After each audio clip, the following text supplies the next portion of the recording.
La troisième phase du projet d'appui à la résilience socio-économique des jeunes vulnérables, en abrégé PARS, est officiellement lancée. La cérémonie de lancement que présidait Mounouna Futsu, ministre de la Jeunesse et de l'Éducation civique, s'est déroulée à Garoua, avec à ses côtés le gouverneur de la région du Nord, Jean Abati-Edi, et le représentant de la GIZ, Stéphane Roff.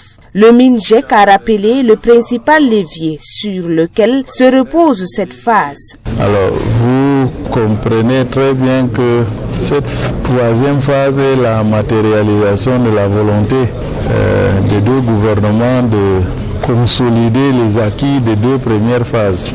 Et la présentation faite montre bien qu'il est question aujourd'hui de rendre durables les effets de ce programme à travers notamment l'installation des jeunes bénéficiaires. Les acquis à consolider, mais aussi l'appel à la jeunesse de saisir les opportunités. En plus de 6 000 jeunes déjà en action, plusieurs milliers d'autres seront aussi installés lors de cette phase. Au-delà des premiers 6 000 jeunes mobilisés, il y a encore près de 4 000 autres jeunes qui vont être mobilisés sur le triennat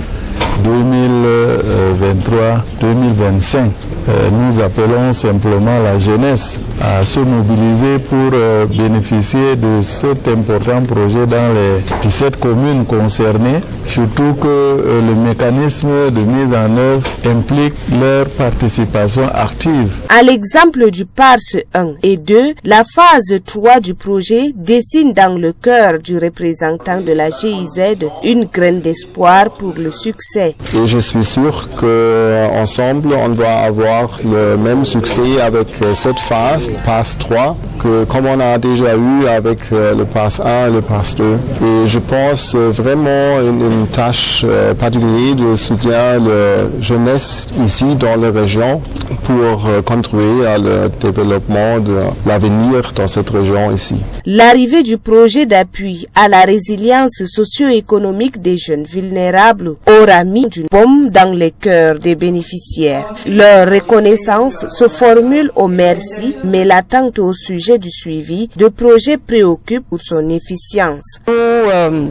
souhaitons que les jeunes ciblés dans le cadre de la troisième phase du projet PARS, notamment plus de 1500 jeunes bénéficiaires, puissent effectivement s'intéresser davantage. Je me permets de faire un appel à toute la jeunesse camerounaise des 3 régions septentrionales, mais aussi des 17 communes concernées par le projet PARS GIZ, de pouvoir nous suivre les pages officielles du ministère de la Jeunesse, de la GIZ, mais du Conseil national de la jeunesse du Cameroun, afin d'avoir les informations nécessaires pour pouvoir bénéficier de ces projets-là et s'inscrire lorsque les concours seront lancés pour qu'ils puissent être des heureux bénéficiaires, pour pouvoir renforcer davantage l'insertion socio-économique des jeunes, la lutte contre le chômage, mais aussi la création de plusieurs emplois en faveur des jeunes dans nos différentes localités.